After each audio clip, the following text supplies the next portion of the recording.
അല്ല സാഹോദര്യബന്ധം തകർക്കുന്ന കാര്യങ്ങൾ പറഞ്ഞിട്ടുണ്ട്. അതിമന്ന് നമുക്ക് തുടങ്ങാം. ഇന്നമൽ മുഅ്മിനൂന ഇഖ്വാ, മുഅ്മിനീങ്ങൾ സഹോദരങ്ങളാണ് എന്ന് പറയാണ് ആദ്യം പരിശുദ്ധ ഖുർആൻ.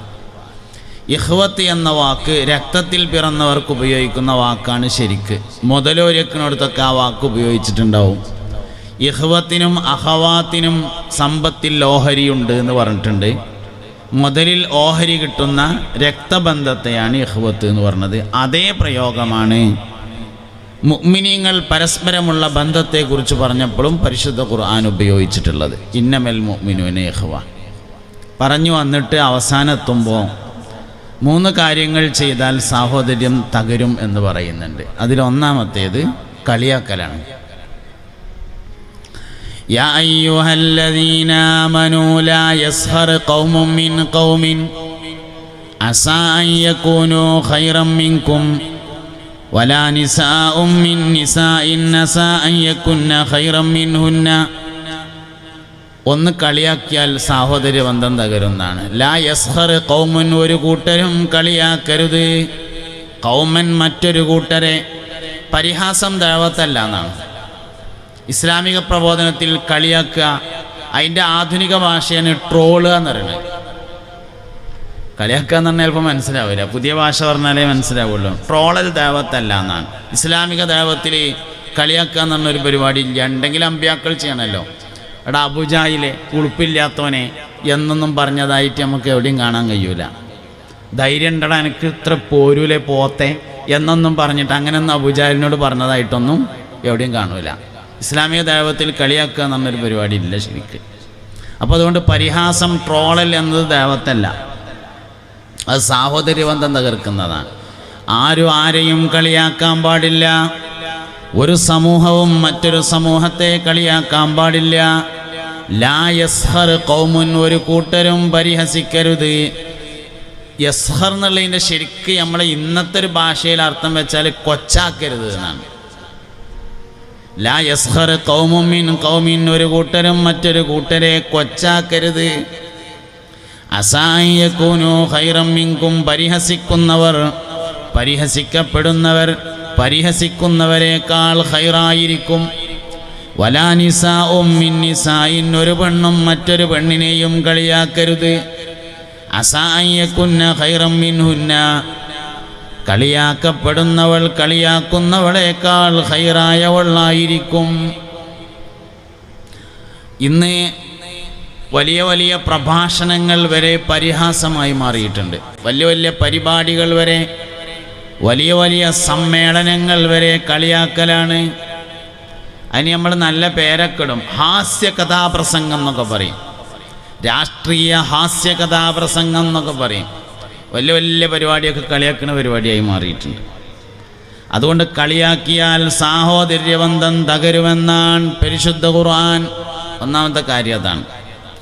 രണ്ടാമത്തേത് വലാ തൽമിസു അൻഫുസകും, സ്വന്തം ശരീരത്തെ ആക്രമിക്കരുത്.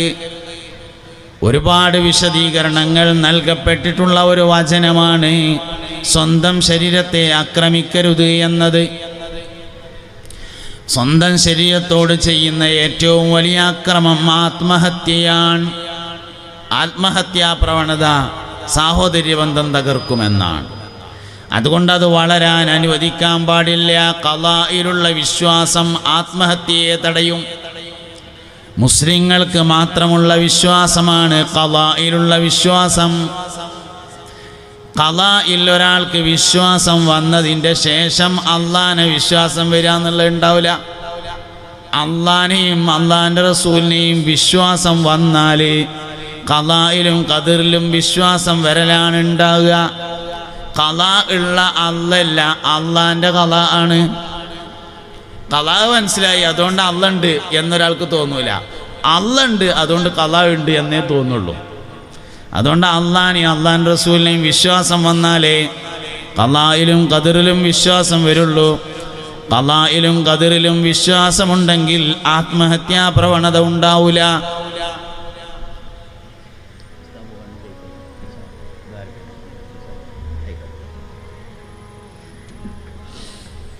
അപ്പോൾ സ്വന്തം ശരീരത്തോട് ചെയ്യുന്ന അക്രമം അതാണ് അതാണ് ഒന്ന് ആത്മഹത്യ എന്ന് പറയുന്നത്. ഇങ്ങനെ സ്വന്തം ശരീരത്തോട് ഒരുപാട് ആക്രമണങ്ങളുണ്ട് എന്നാണ്. വൃത്തിയില്ലാതെ നടക്കുക സ്വന്തം ശരീരത്തോട് ചെയ്യുന്ന അക്രമമാണ്. രോഗമുണ്ടാവുമ്പോൾ മരുന്ന് കഴിക്കാതിരിക്കുക സ്വന്തം ശരീരത്തോട് ചെയ്യുന്ന അക്രമമാണ്. തവക്കുലിൻ്റെ വലിയ അയലാമർത്തബയിലുള്ള ആളുകളെ കുറിച്ചല്ല ഞാൻ പറഞ്ഞത്. അങ്ങനത്തെ ആൾക്കാരുണ്ട്. സിദ്ദീഖ് റളിയല്ലാഹു അൻഹു ഒരു ദിവസം പനി ഉണ്ടായി എന്നാണ്. പനി ഉണ്ടായപ്പോൾ മൂപ്പരോട് ആൾക്കാർ ചെന്നിട്ട് പറഞ്ഞു, ഒന്ന് പോയിട്ട് ഡോക്ടറെ കാണല്ലേ എന്ന് ചോദിച്ച്. അതിൽ മൂപ്പർ പറഞ്ഞു, ഞാൻ ഡോക്ടറെ കണ്ടിട്ട് വരികയാണ് പറഞ്ഞു. അപ്പോൾ ആൾക്കാർ ചോദിച്ചു, എന്തേ ഡോക്ടർ പറഞ്ഞതെന്ന് ചോദിച്ചു. അതിൽ പറഞ്ഞു, ഞാൻ എനിക്ക് ഇഷ്ടമുള്ള മാതിരിയൊക്കെ കാട്ടുമെന്ന് പറഞ്ഞിട്ടുണ്ട് പറഞ്ഞു. അള്ളാനെയാണ് മൂപ്പർ ഉദ്ദേശിക്കണത്. അപ്പോൾ അങ്ങനെ തവക്കുലിൻ്റെ വലിയ മർത്തബയിലുള്ള ആൾക്കാരെ പറ്റിയിട്ടല്ല ഞാൻ ഈ പറയണത് കേട്ടോ. ദണ്ണുണ്ടാകുമ്പോൾ മരുന്ന് കഴിക്കണം, വിശക്കുമ്പോൾ ഭക്ഷണം കഴിക്കണം. കഴിക്കാതിരിക്കുന്നത് സ്വന്തം ശരീരത്തോട് ചെയ്യുന്ന അക്രമമാണ്. മൂത്രമൊഴിക്കാൻ മുട്ടിയാൽ മൂത്രമൊഴിക്കണം, അല്ലെങ്കിൽ പിന്നെ കുറച്ച് കഴിഞ്ഞാൽ കിഡ്നിയൊക്കെ ടെസ്റ്റ് ചെയ്യേണ്ടി വരുന്നതാണ്. മൂത്രം എന്ന നിയമത്താണത്രേ മനുഷ്യൻ ഏറ്റവും കൂടുതൽ നിഷേധത്തോടുകൂടെ കാണുന്ന നിയമത്ത് എന്നാണ്. മനുഷ്യൻ ഏറ്റവും നിഷേധത്തോടു കൂടെ രാത്രി 1:30 മണിക്ക് വേങ്ങര അങ്ങാടിയിൽ ബസ് സ്റ്റാൻഡിൻ്റെ അടുത്ത് കോയപ്പാപ്പാൻ്റെ മക്ബറിൻ്റെ അടുത്ത് വന്നാൽ 1.5 ലക്ഷം റുപ്യ തരാമെന്ന് ഒരാൾ പറഞ്ഞാൽ മൊബൈലിൽ അലാറം വെച്ചിട്ട് പോയി കാത്തുക്കും. അതേ സമയത്ത് ഒരു 1.5 മണിക്കൊന്ന് മൂത്രമൊഴിക്കാൻ മുട്ടിയാൽ പണ്ടാണ് മൂത്രമൊഴിക്കാൻ മുട്ടിയിട്ട് എന്ന് പറയും. എന്തേ? 1.5 ലക്ഷം നിയമത്താണ്. മൂത്രമൊഴിക്കാൻ മുട്ടൽ നമുക്ക് നിയമത്തല്ല. അതാണ് കാരണം. നിയമത്തൊക്കെ സ്വീകരിക്കാൻ നമ്മൾ റെഡിയാണ്. 2 ലക്ഷം റുപ്യ നമുക്ക് നിയമത്താണ്. 3 കോടി റുപ്യ ഉണ്ടായാലും ഒരു തുള്ളി മൂത്രം ഉണ്ടാക്കാൻ കഴിയൂല.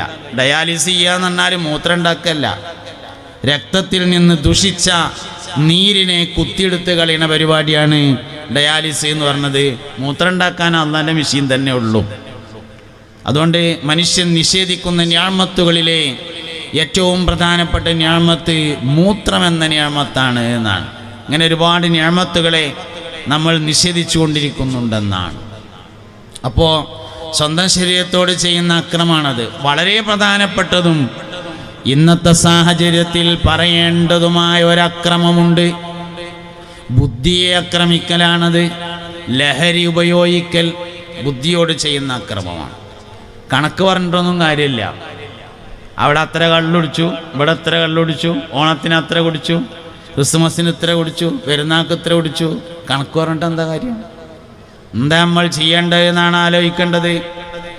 പുതിയ തലമുറ ലഹരിക്കടിമപ്പെടാതിരിക്കാൻ മുതിർന്നവർ, കാരണന്മാര്, മുതിർന്നവർ, വാപ്പാര്, ജ്യേഷ്ഠന്മാര് അടയാളങ്ങൾ പ്രത്യക്ഷമാകുന്നുണ്ടോ എന്ന് ശ്രദ്ധിക്കണം.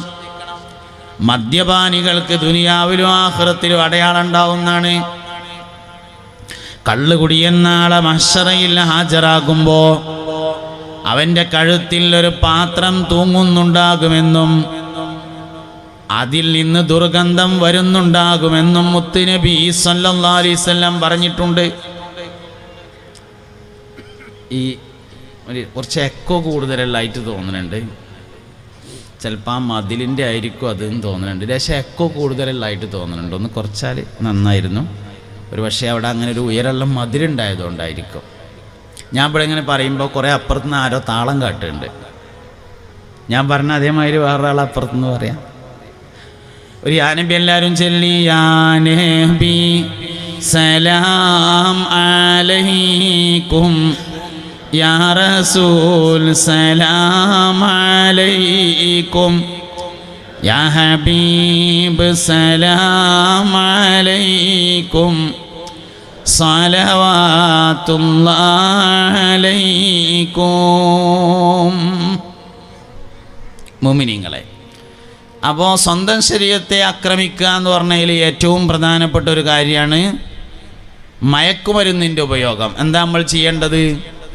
നമ്മൾ ചെയ്യേണ്ടത് പുതിയ തലമുറയിൽ മയക്കുമരുന്ന് ഉപയോഗത്തിൻ്റെ ലക്ഷണങ്ങൾ പ്രകടമാകുന്നുണ്ടോ നോക്കണം. കള്ളുകുടി, ലഹരിയുടെ ഉപയോഗം ഏത് കാലത്തും അതിന് ലക്ഷണം ഉണ്ടായിരിക്കുന്നതാണ്. പക്ഷെ എല്ലാ കാലത്തും ഒരുപോലെ ആയിരിക്കൂല ലക്ഷണം. പണ്ടൊക്കെ കള്ളുടിച്ച ആൾക്കാർ വരുമ്പോൾ ഇങ്ങനെ WWW എന്ന് എഴുതിയ മാതിരിയാണ് വരിക. അതൊരു അടയാളമാണ്. പക്ഷെ ഇന്ന് ആ അടയാളമില്ല. ഇന്ന് ആട്ടം നിർത്തിയിട്ടുണ്ട്, ആടൂല, നേരെ ഇങ്ങനെ വരികയുള്ളൂ. അപ്പം അതുകൊണ്ട് പഴയ ലക്ഷണങ്ങൾ പുതിയ കാലത്ത് ഉണ്ടാവില്ല, അപ്പം ലക്ഷണം വേറെ ഉണ്ടാവും. പണ്ടൊക്കെ എങ്ങനെ കള്ളുടിച്ചാൽ ഓൻ്റെ കണ്ണ് ചോക്കും. ഇപ്പോൾ കള്ളുടിച്ചാൽ അതിൻ്റെ ഒപ്പം തന്നെ കണ്ണിനൊറ്റിക്കാനുള്ള മരുന്നും കിട്ടും. വല്യമ്മാൻ്റെ അളന്നിയും കോയമ്പാണെന്നാണ് തോന്നുക. അപ്പോൾ അതുകൊണ്ട് കണ്ണ് ചോക്കലും ഇല്ല. അങ്ങനെയാണ്. കള്ളുടിച്ചാൽ വാസന ഉണ്ടാവും. ഇപ്പോൾ വാസന നിർത്തി എന്നാണ് കേട്ടത്.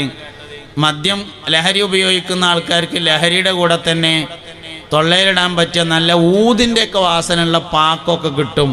അപ്പോൾ കള്ളുടിച്ചിട്ട് വരുമ്പോൾ ആള് ദുബായിൽ നിന്ന് ഫ്ലൈറ്റ് ഇറങ്ങി വരിക എന്നൊക്കെ തോന്നുക. നല്ല ഊതിൻ്റെ സ്മെല്ലൊക്കെ ഉണ്ടാവും. അപ്പോൾ പഴയ അടയാളങ്ങൾ ഉണ്ടാവില്ല, പുതിയ അടയാളങ്ങൾ നോക്കണം. എന്താണ് പുതിയ അടയാളങ്ങൾ? ഞാൻ ഇപ്പോൾ കുറച്ച് അടയാളമാണ് പറയേണ്ട കാര്യമൊന്നുമില്ല, നാളെ മാറും. എന്നാലും കുറച്ച് അടയാളം പറയാം. ഒന്ന്, പാൻറ്റിൻ്റെ പോക്കറ്റ് വാസന ഉണ്ടാവും എന്നുള്ളതാണ്. തിരുമ്പാൻ വേണ്ടി കഴിച്ചിടുമ്പോൾ ഉമ്മാർ നിർബന്ധമായിട്ടും കുട്ടികളെ പാൻറ്റിൻ്റെ പോക്കറ്റ് വാസനിച്ച് നോക്കണം. ചന്ദനത്തിരിയുടേതുപോലെയുള്ള വാസനകൾ തോന്നുന്നുണ്ടെങ്കിൽ ലഹരി പദാർത്ഥങ്ങൾ അതിൽ വെച്ചു എന്നതിൻ്റെ ഒരു ചെറിയ തെളിവായിട്ട് അതെടുക്കാം. വാസന ഒന്നുമില്ല, അതുകൊണ്ട് ഉണ്ടാവില്ല എന്ന് തീരുമാനിക്കരുത്. അതൊരടയാളമാണെന്നേ ഉള്ളൂ. ചിലപ്പോൾ ഉണ്ടാവും, അല്ലെങ്കിൽ ഉണ്ടാവില്ല. രാത്രി കിടന്നുറങ്ങുന്ന റൂമിൽ നിന്ന് പേപ്പർ കത്തിച്ചതിൻ്റെ അടയാളങ്ങൾ കണ്ടാൽ ലഹരി ഉപയോഗിക്കുന്നതിൻ്റെ അടയാളമാണ്. വീട്ടിലാകുന്ന സമയത്തെപ്പോഴും വാതിൽ കുറ്റിയിടാൻ വേണ്ടി ശ്രദ്ധിക്കുന്നുണ്ടെങ്കിൽ ലഹരി ഉപയോഗത്തിൻ്റെ അടയാളമാണ്. ഒഴിഞ്ഞിരുന്ന് ദൂരേക്കിങ്ങനെ നോക്കുന്നതായി ശ്രദ്ധയിൽപ്പെട്ടാൽ ലഹരി ഉപയോഗിക്കുന്നു എന്നതിൻ്റെ അടയാളമാണ്. 20 രൂപയോ 50 രൂപയോ തുടങ്ങിയ 100 രൂപയിൽ താഴെയുള്ള പൈസ പെരേന്ന് ഇടക്കിടക്ക് കാണാതാകണത് വീട്ടിലാർക്കോ ലഹരി ഉപയോഗമുണ്ട് എന്നതിൻ്റെ അടയാളമാണ്. രാത്രി കിടന്നുറങ്ങുന്ന റൂമിൽ നിന്ന് ചെറിയ ചെറിയ പെട്ടികൾ കാണുന്നത്, ചെറിയ ബോക്സ്, എന്തിൻ്റെന്നറിയാത്ത ചെറിയ ചെറിയ ബോക്സുകൾ കാണുന്നത് ലഹരി ഉപയോഗിക്കുന്നതിൻ്റെ അടയാളമാണ്. ജീവിതത്തിൽ ഏറ്റവും ഇഷ്ടപ്പെടുന്ന mobile, laptop, cycle, motor cycle പോലത്തെ സാധനങ്ങൾ വിൽപ്പന നടത്താൻ വേണ്ടി ശ്രമിക്കുന്നത് ലഹരി ഉപയോഗിക്കുന്നതിൻ്റെ അടയാളമാണ്. മാതാപിതാക്കൾക്ക് പരിചയമില്ലാത്ത മുതിർന്ന ആളുകളുമായി അമിതമായ കൂട്ടുകെട്ടുണ്ടാകുന്നത് ലഹരി ഉപയോഗിക്കുന്നതിൻ്റെ അടയാളമായി കണക്കാക്കാം. ഭക്ഷണത്തോട് താല്പര്യം കുറഞ്ഞു വരുന്നതും കണ്ണിൻ്റെ ചുറ്റുഭാഗത്ത് അടയാളമാറ്റം കാണപ്പെടുന്നതും ലഹരിയുടെ അടയാളമായി മനസ്സിലാക്കാം. അകന്ന കുടുംബത്തോട് ദേഷ്യവും അകന്ന കുടുംബത്തോട് അമിതമായ ഇഷ്ടവും അടുത്ത കുടുംബത്തോട് അടങ്ങാത്ത ദേഷ്യവും കാണിക്കുന്നത് ലഹരിയുടെ ഉപയോഗത്തിൻ്റെ അടയാളമായി മനസ്സിലാക്കാം. ഉമ്മാനോടും പെങ്ങന്മാരോടും വലിയ വീറ, ഇളയമാൻ്റെ മാളെ കെട്ടിച്ചു കൊടുത്ത് കിടക്കിടക്ക് പോകണുണ്ട്. അകന്ന കുടുംബത്തോട് താല്പര്യം, അടുത്ത കുടുംബത്തോട് ദേഷ്യം. ഇങ്ങനെയുള്ള ലക്ഷണങ്ങളൊക്കെ നോക്കിയിട്ട് ലഹരി ഉപയോഗം ഉണ്ടോ നോക്കണം. ഈ പറഞ്ഞത് നാട്ടുകാരെ കുട്ടികളെ പറ്റിയിട്ടല്ല, അവനാൻ്റെ കുട്ടികളെ നോക്കണം എന്നാണ് ഞാൻ ഈ പറയുന്നത്. അത് മറ്റവനോട് ഇക്കാരെന്ന് വിചാരിക്കരുത്. ഈ ഇരിക്കണ എല്ലാവരോടുമാണ്, സ്റ്റേജുമുള്ളവരോടും സദസ്സിലുള്ളവരോടും ഇന്നോടും നിങ്ങളോടും എല്ലാവരോടുമാണ് ഈ പറയണത്. അവനാൻ്റെ കുട്ടികളെ നോക്കണം. ഈ പറഞ്ഞതിൽ നിന്ന് ഏതെങ്കിലും 3 അടയാളങ്ങൾ കാണുകയാണെങ്കിൽ ലഹരിയുടെ ഉപയോഗമുണ്ടെന്ന് ഏകദേശം ഉറപ്പിക്കാം. അങ്ങനെ ഉറപ്പിച്ചു കഴിഞ്ഞാൽ ശാസ്ത്രീയമായ ചികിത്സ നൽകണം. ഡി അഡിക്ഷൻ സെൻ്റർ എന്നാണ് ലഹരിക്കടിമപ്പെട്ടവരെ ചികിത്സിക്കുന്ന സ്ഥാപനങ്ങൾക്ക് പറയുന്ന പേര്. ഗവൺമെൻറ്റും ഉണ്ട്, പ്രൈവറ്റും ഉണ്ട്, എല്ലായിടത്തും ഉണ്ട്. ഡി അഡിക്ഷൻ സെൻ്റർ എന്നാണ് ലഹരിക്കടിമപ്പെട്ടവരെ ചികിത്സിക്കുന്ന സ്ഥലങ്ങൾക്ക് പറയുന്ന പേര്. അവിടെ കൊണ്ടുപോയാൽ കൗൺസിലിംഗ് കൊണ്ട് മാറ്റാൻ കഴിയുന്നതായിരിക്കും തുടക്കത്തിലാണെങ്കിൽ, അത് മതിയാവും. എന്നാൽ ഭൂരിഭാഗവും മരുന്ന് കൂടി കഴിക്കേണ്ടി വരും. അങ്ങനെ മരുന്ന് കൊടുത്താൽ ഇന്ന് മാറ്റിയെടുക്കാവുന്ന അസുഖമാണ് അഡിക്ഷൻ. മരുന്നെടുത്താലും മാറ്റിയെടുക്കാം. വേറൊരു കാര്യം കൂട്ടത്തിൽ പറയാം, ലഹരിയേക്കാൾ വലിയ അഡിക്ഷൻ ഉണ്ട്. നമ്മൾ മനസ്സിലാക്കിയ വലിയ അഡിക്ഷൻ ഒരു പക്ഷേ ലഹരി ആയിരിക്കും. പക്ഷെ സത്യത്തിൽ ലഹരിയേക്കാൾ വലിയ അഡിക്ഷൻ ഉണ്ട്. ഗെയിം അഡിക്ഷനാണ് ഏറ്റവും വലിയ അഡിക്ഷൻ. ലഹരിയുടെ മേലെയാണത്. ലഹരിക്ക് താഴെയുള്ള അഡിക്ഷനും ഉണ്ട്. ഷോപ്പിംഗ് അഡിക്ഷനാണ് ഏറ്റവും ചെറിയ അഡിക്ഷൻ.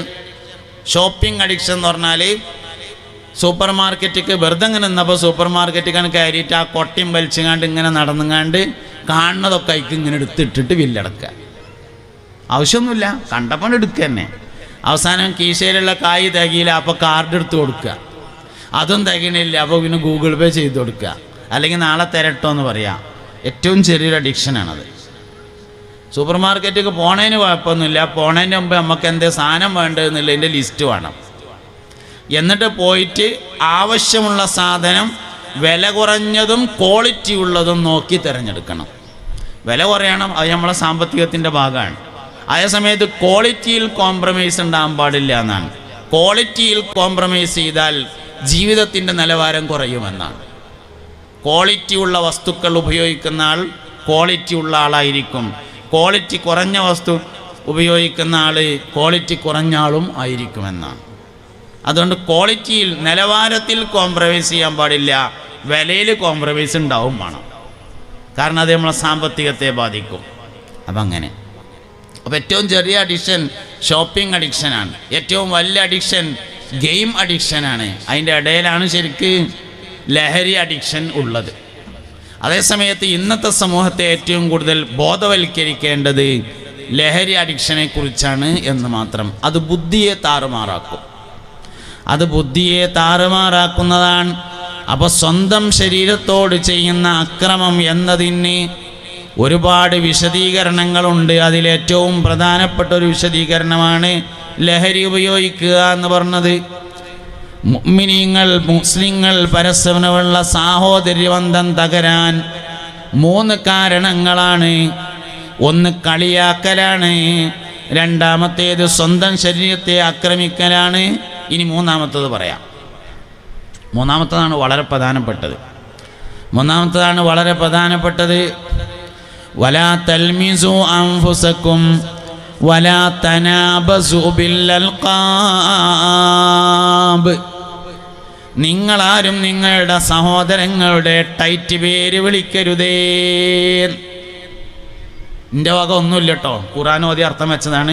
നിങ്ങൾക്ക് ഇന്നോട് ഈറൊടിച്ചിട്ട് ഒരു കാര്യമില്ല, ഇന്നോട് ദേഷ്യം വന്നിട്ട് കാര്യമൊന്നുമില്ല. ഖുർആൻ ഓതി അർത്ഥം വെച്ചതാണ്.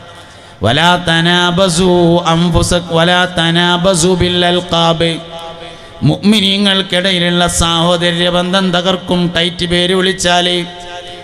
ഇന്ന് നമുക്കിടയിൽ ചില ആളുകളുടെ ഒറിജിനൽ പേര് എന്താണെന്ന് പോലും അറിയാത്ത തരത്തിൽ ടൈറ്റ് പേര് വ്യാപകമാണ്. ഓമന പേരല്ല ഉദ്ദേശിച്ചത് കേട്ടോ, അത് വിളിച്ചോളി, കുഴപ്പമൊന്നുമില്ല. സ്ഥാനപ്പേരും അല്ല ഉദ്ദേശിച്ചത്, അതും വിളിച്ചോളി, അതിനും കുഴപ്പമില്ല. സ്ഥാനപ്പേരല്ല ഇവിടെ ഉദ്ദേശിച്ചിട്ടുള്ളത്. ലഖബലം എന്ന് പറഞ്ഞാൽ സംഗതിയിൽ ഓമനപ്പേരാണ്. പക്ഷെ ഇവിടുത്തെ ഉദ്ദേശം ഓമനപ്പേരല്ല, അതിന് കുഴപ്പമില്ല. കുഞ്ഞുട്ടിയോലേരെന്ന് വിളിക്കണതിന് കുഴപ്പമൊന്നുമില്ല, കുഞ്ഞാപ്പുവാജി എന്ന് വിളിക്കണതിന് കുഴപ്പമില്ല. അത് ഓമനപ്പേരാണ്. വിളിക്കണ ആൾക്കും കേൾക്കുന്ന ആൾക്കും സന്തോഷം ഉണ്ടെങ്കിൽ ഒരു വിരോധമില്ല. അല്ലെങ്കിലും പേര് വിളിക്കുമ്പോൾ വിളിക്കണവന് ഇഷ്ടപ്പെട്ട പേരല്ല വിളിക്കേണ്ടത്, കേൾക്കണവന് ഇഷ്ടമുള്ള പേരാ വിളിക്കേണ്ടത്. വിളിക്കണ ആൾക്ക് എന്തെല്ലാം ഇഷ്ടമുണ്ടാവും. വിളിക്കുന്നവന് ഇഷ്ടപ്പെട്ട പേരിനെയല്ല നല്ല പേരെന്ന് പറയുന്നത്. കേൾക്കുന്നവന് കേൾക്കാൻ ഇഷ്ടമുള്ള പേരാണ് നല്ല പേര്. ഒരു മനുഷ്യൻ്റെ വ്യക്തിത്വത്തിലേക്ക് കയറി ചെല്ലാനുള്ള കോണിപ്പടിയാണ് അവൻ്റെ പേരെന്നാണ്. ഏതൊരു മനുഷ്യൻ്റെയും വ്യക്തിത്വത്തിലേക്ക് കയറി ചെല്ലാൻ അവൻ്റെ പേര് സഹായിക്കുമെന്നാണ്. അപ്പം നമ്മളെല്ലാവരും കൂടി ഇവിടെ അങ്ങനെ ഇരിക്കുകയാണ്. നിങ്ങളെല്ലാവരും 3ാം ക്ലാസ്സുകാരാണെന്ന് വിചാരിച്ചോളി, ഞാൻ 3ാം ക്ലാസ്സിലെ ഉസ്താദുമാണ്. അങ്ങനെ വിചാരിക്കുക, അതിന് കുഴപ്പമൊന്നുമില്ലല്ലോ. നിങ്ങളെല്ലാവരും ഇപ്പോൾ 3ാം ക്ലാസ്സിലാണല്ലോ, ഞാൻ 3ാം ക്ലാസ്സിലെ ഉസ്താദാണ്. അപ്പോൾ 3ാം ക്ലാസ്സിലെ ഉസ്താദ് കുട്ടികളോട് പറയാണ്, ഒരു ഗ്ലാസ് പച്ചവെള്ളം കൊണ്ടുവരീ എന്ന് പറഞ്ഞു. അപ്പോൾ പറഞ്ഞു, ആരേലും ഒരാൾ പോയിട്ട് ഒരു ഗ്ലാസ് പച്ചവെള്ളം കൊണ്ടുവരീ എന്ന് പറഞ്ഞാൽ ആരും നീച്ചൂല. എല്ലാവരും കരുതും അത് മറ്റോൻ പോയിക്കോളും, ആരേലും ഒരാളല്ലേ അതോ പോയിക്കോളും. അതേ സമയത്ത് അബ്ദുറഹ്മാൻ പോയിട്ട് ഒരു ഗ്ലാസ് വെള്ളം കൊണ്ടുവരീ എന്ന് പറഞ്ഞാൽ അബ്ദുറഹ്മാൻ എഴുന്നേൽക്കലും പോകലും നിർബന്ധമാകും. ഒരു മനുഷ്യൻ്റെ വ്യക്തിത്വത്തിലേക്ക് കയറി ചെല്ലാനുള്ള ഗോവണി, കോണിപ്പടിയാണ് അയാളുടെ പേര്. പരിചയപ്പെടുന്ന ആളുകളുടെ ഒക്കെ പേര് ചോദിക്കണം എന്നാണ്. പേര് ചോദിച്ച ആളുകളെ മശ്ശറയിൽ കണ്ടുമുട്ടുമെന്നാണ്. ചിലപ്പോൾ നമുക്ക് ഓർക്കാൻ പറ്റിക്കോണമെന്നൊന്നുമില്ല. എല്ലാവരും കൂടിയും പേരെങ്ങനെ ആലോചിക്കാം? എനിക്ക് തീരെ കഴിയാത്തൊരു പരിപാടിയാണ്. ഒരിക്കൽ കണ്ട ആളെ പിന്നെ ഒരിക്കൽ കാണുമ്പോൾ ഓർമ്മ ഉണ്ടാവില്ല. ആയത്വ ദിവസമൊന്നും മറക്കൂല, പക്ഷെ ആൾക്കാരെ മറക്കും. പിന്നെ ഗൾഫിലൊക്കെ ചെന്നാൽ ചില ആൾക്കാർ 2-3 ദിവസമൊക്കെ ഓരോ വണ്ടിയിൽ നടന്നിട്ടുണ്ടാവും. പിന്നെ കുറച്ചേരം കഴിഞ്ഞിട്ട് കാണുമ്പോൾ ആളെ ഓർമ്മ ഉണ്ടാവില്ല. നിങ്ങൾക്ക് ഇന്ന അറിയില്ലേ എന്ന് ചോദിക്കും. ശരിക്കും പരിചയപ്പെടാൻ നിങ്ങൾക്ക് ഇന്ന അറിയില്ലേ എന്ന് ചോദിക്കാൻ പറ്റൂല എന്നാണ്. ഞാൻ ഇന്ന ആളാന്ന് പറയാണ് വേണ്ടത്. ശരിക്ക് ഒരാളെ നമ്മൾ കാണുമ്പോൾ കുറച്ചാലായിട്ട് തന്നെ കണ്ടിട്ട് വെച്ചാൽ ശരിക്ക് അസ്സലാമു അലൈക്കും ഇന്ന മനസ്സിലായോ എന്നല്ല ചോദിക്കേണ്ടത്. പിന്നെ അസ്സലാമു അലൈക്കും ഞാൻ സാലിം ഫൈസിയാണ് എന്നാണ് പറയേണ്ടത്. അതാണ് ശരിയായ പരിചയപ്പെടൽ. കുറേ ഗൾഫീർ പ്രത്യേകിച്ച് എന്ത് ചെയ്യും? അസ്സലാമു അലൈക്കും മനസ്സിലായില്ലേ എന്ന്. ഇല്ല മനസ്സിലായില്ല. നിങ്ങൾക്കൊന്നും ഇപ്പം മനസ്സിലാവൂലേ എന്ന്. അങ്ങനെയൊന്നും പറയേണ്ട ആവശ്യമില്ലല്ലോ. എന്താപ്പം ഞാൻ ഇന്ന ആളാന്നാണ് പറഞ്ഞാൽ കുറേ എന്തേലും വെറുതെ മനുഷ്യന്മാരെ അടങ്ങാറാക്കേണ്ട കാര്യം എന്താ? അതിൻ്റെ ആവശ്യമില്ല. അങ്ങനെയല്ല പരിചയപ്പെടേണ്ടത്.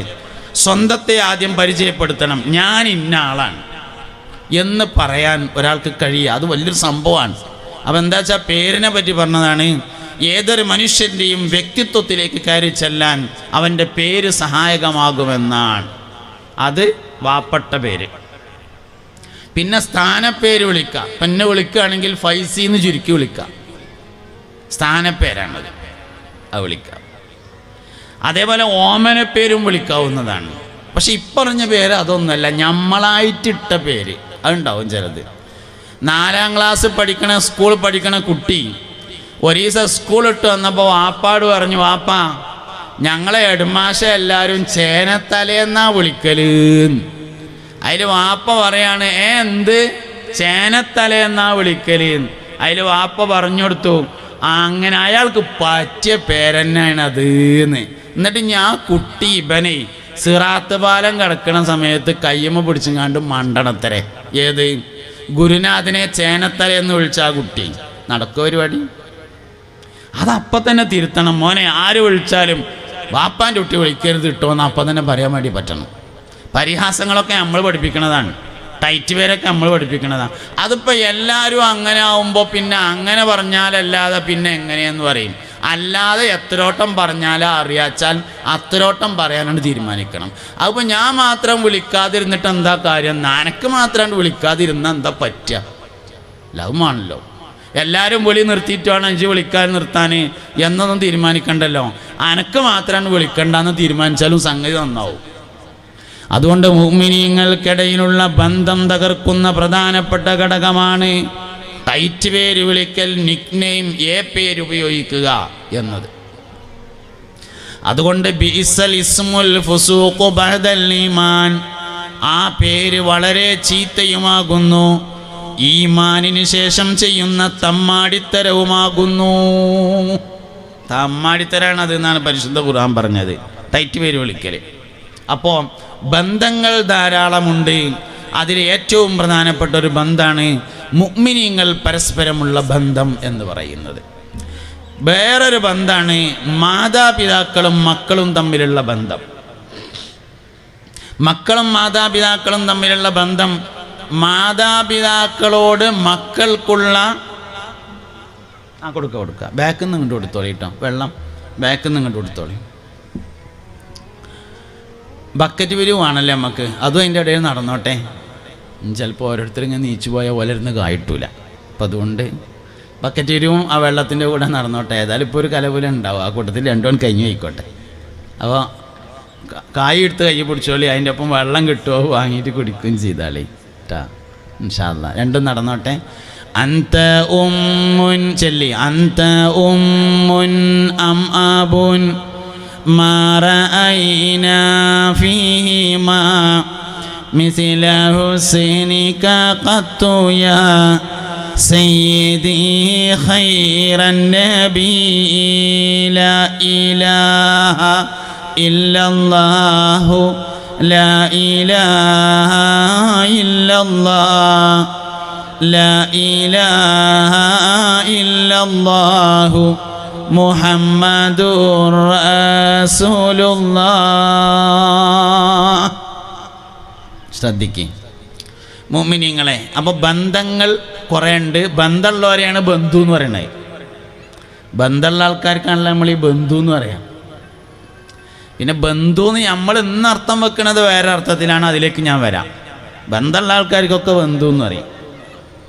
അതിൽ വളരെ പ്രധാനപ്പെട്ട ഒരു ബന്ധമാണ് മുഅ്മിനീങ്ങൾ പരസ്പരമുള്ള സാഹോദര്യ ബന്ധം. വളരെ പ്രധാനപ്പെട്ട മറ്റൊരു ബന്ധമാണ് മാതാപിതാക്കളോട് മക്കൾക്കുള്ള ബന്ധം. മക്കൾക്ക് മാതാപിതാക്കളോടുള്ള ബന്ധം നിലനിൽക്കാൻ 10 കാര്യങ്ങൾ ചെയ്യണമെന്നാണ്. എന്നാലാണ് ബന്ധം നിലനിൽക്കുക. ഒന്നാമത്തെ കാര്യം, മാതാപിതാക്കൾക്ക് സലാം പറയലിനെ വ്യാപിപ്പിക്കണം. നമ്മളൊക്കെ പറയുന്നുണ്ട്, ഒന്നുകൂടി ഉഷാറാക്കണം എന്നാണ് പറഞ്ഞതിൻ്റെ അർത്ഥം. ഉമ്മാക്കും വാപ്പാക്കും നമ്മളൊക്കെ ഇപ്പോൾ സലാം പറയലുണ്ട്. മുമ്പത്തൊക്കെ ആളെ അപേക്ഷിച്ച് സലാം പറയലൊക്കെ കൈ പിടിക്കല്ലേ, സ്റ്റേജിമുള്ളവരൊന്നൊക്കെ മേടിച്ചോളി. എൻ്റെ അടുന്നല്ലാത്ത എല്ലാവരും ഒന്ന് മേടിച്ചോളി, സാസൊന്നും മേടിച്ചോളി.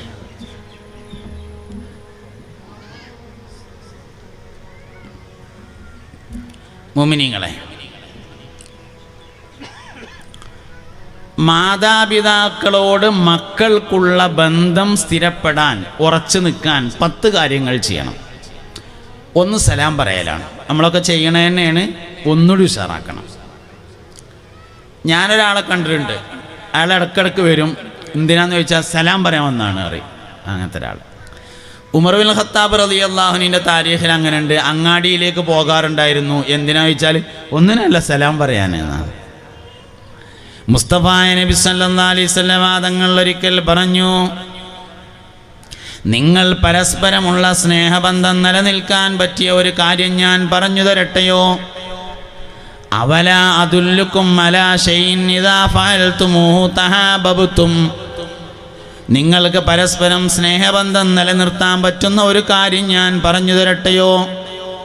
സ്വഹാബത്ത് പറഞ്ഞു, ബലാ യാ റസൂലല്ലാഹ്, അള്ളാൻ്റെ റസൂലേ എന്നാ പറഞ്ഞു തരീന്ന് പറഞ്ഞു സല്ലല്ലാഹു അലൈഹി വസല്ലം. അപ്പോൾ പറഞ്ഞു, അഫ്ശുസ്സലാമ ബൈനക്കും, നിങ്ങൾക്കിടയിൽ സലാം പറയലിനെ വ്യാപിപ്പിക്കലാകുന്നു എന്ന് പറഞ്ഞു. അറിയുന്നവർക്കും അറിയാത്തവർക്കും സലാം പറയണം. എല്ലാവർക്കും സലാം പറയണം. അസ്സലാമു അലൈക്കും എന്ന അഭിവാദ്യം മുസ്ലിങ്ങൾക്കിടയിൽ പരസ്പരം പറയാനുള്ളതാണ്, അല്ലാത്തവരോട് പറയാൻ പറ്റൂല. ഇപ്പം നാളെ ഒരാൾ ചോദിച്ചു, എന്താ ഇപ്പോൾ അസ്സലാമു അലൈക്കും എന്ന് പറഞ്ഞാൽ അള്ളാൻ്റെ രക്ഷ എനിക്കുണ്ടാകട്ടെ എന്നല്ലേ? അതിപ്പോൾ എന്താ എല്ലാവരോടും പറഞ്ഞാൽ കുഴപ്പം, എല്ലാവരും കഴിച്ചിലേക്കോട്ടെ പറഞ്ഞു. അങ്ങനെയല്ല, അത് മനസ്സിലാക്കി കൊടുത്ത് ചെറിയൊരു പ്രശ്നം പറ്റിയതാണ്. അസ്സലാമു എന്ന വാക്കിൻ്റെ അർത്ഥം രക്ഷ എന്നാണ്. അതേ സമയത്ത് സലാം പറയുമ്പോൾ അസ്സലാമു അലൈക്കും എന്ന അസ്സലാമു കൊണ്ട്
മുഅ്മിനീങ്ങളെ, ഈ പറയുന്നൊന്ന് ശ്രദ്ധിച്ചോളി, എല്ലാവർക്കും ആവശ്യമുണ്ടാവും. അമുസ്ലിങ്ങളോട് സലാം പറയാൻ പാടില്ല. എന്തുകൊണ്ട്? അസ്സലാമു അലൈക്കും എന്ന് പറഞ്ഞാൽ രക്ഷ നിങ്ങൾക്ക് ഉണ്ടാവട്ടെ എന്നല്ല. അപ്പം എന്താ എല്ലാവരോടും പറഞ്ഞാൽ എല്ലാവരും കഴിച്ചിലേക്കോട്ടെ എന്നൊക്കെ തോന്നും. സംഭവം നമ്മൾ മനസ്സിലാക്കേണ്ട ഒരു കാര്യം, അസ്സലാമു എന്ന് പറഞ്ഞ വാക്കിൻ്റെ അർത്ഥം രക്ഷ തന്നെയാണ്. പക്ഷേ ഇവിടെ ഒരു ഉദ്ദേശാർത്ഥമാണുള്ളത്. അതിന് സാങ്കേതിക പ്രയോഗം എന്ന് പറയും, അറബിയിൽ ഇസ്തിലാഹ് എന്ന് പറയും. സാങ്കേതിക പ്രയോഗം. ദീനുൽ ഇസ്ലാമിലെ എല്ലാ പ്രയോഗങ്ങളും സാങ്കേതികമാണ്. ഇപ്പോൾ ഉദാഹരണമായിട്ട് പറയാം, സ്വലാത്ത് എന്ന് പറഞ്ഞ വാക്കിനർത്ഥം ദ്വാരക്കുക എന്നാണ്. അതേസമയത്ത് അസ്സലാത്തു ജാമിയ എന്ന് പറഞ്ഞാൽ ദ്വാരക്കുക എന്നല്ലല്ലോ. അസ്സലാത്തു ഖൈറും മിനൻ നൗം എന്ന് രാവിലെ മുക്കറി വിളിച്ചു പറഞ്ഞതിൻ്റെ അർത്ഥം ദ്വാരക്കുക എന്നല്ല. പിന്നെന്താ? നമ്മൾ റെയിൽവേ സ്റ്റേഷനിൽ ചെന്നാൽ, അല്ല എയർപോർട്ടിൽ ചെന്നാൽ അവിടെ ഇങ്ങനെ എഴുതി വെച്ചിട്ടുണ്ടാവും പ്രയർ ഹാൾ എന്ന് എഴുതി വെച്ചിട്ടുണ്ടാവും. ദ്വാരക്കണ സ്ഥലം എന്നല്ല സംഗതി. ഇപ്പോൾ പ്രയർ എന്ന് പറഞ്ഞാൽ ദ്വാരക്കുക എന്നാണ്. പക്ഷെ പ്രയർ ഹാൾ പറഞ്ഞാൽ ദ്വാരക്കണ സ്ഥലം എന്നല്ലല്ലോ, നിക്കരിച്ചുന്ന സ്ഥലം എന്നാണ്. അപ്പോൾ അസ്സലാത്തു എന്ന് പറഞ്ഞാൽ നിയ്യത്തോടുകൂടി തക്ബീറത്തുൽ ഇഹ്റാം കൊണ്ട് തുടങ്ങി സലാം കൊണ്ട് അവസാനിക്കുന്ന ചില പ്രത്യേക വാക്കുകളും പ്രവൃത്തികളും അടങ്ങിയ ഒരു ഇബാദത്തിന് പറയുന്ന പേരാണ് അസ്സലാത്തു എന്ന് പറയുന്നത്. ഇത് ശ്രദ്ധിച്ചില്ലെങ്കിലും മിസ്സാവും. പിന്നെ അതിൻ്റെ ശേഷം എന്തേപ്പാ പറഞ്ഞതെന്ന് മനസ്സിലായില്ല എന്ന് തോന്നുന്നു. ഞാൻ ഏതായാലും പറയാൻ തുടങ്ങിയ സ്ഥിതിക്ക് ഇനി അത് പറയണമല്ലോ വെച്ചിട്ട് പറയാണ് കേട്ടോ. അതുകൊണ്ട് നിങ്ങൾ ഇത് ശ്രദ്ധിക്കണം.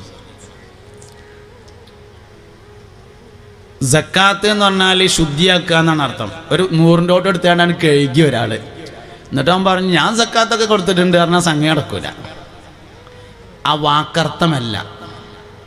സൗം എന്ന് പറഞ്ഞാൽ പിടിച്ചിരിക്കാന്നിരുന്നു. മിനി ബസ്സിൽ വേങ്ങരക്ക് പോകാൻ വേണ്ടി കയറിയപ്പോൾ സീറ്റില്ല. അതിൽ കമ്പിയമ്മ പിടിച്ചുകൊണ്ടങ്ങ് നിന്നാൽ സൗമാവൂലല്ലോ.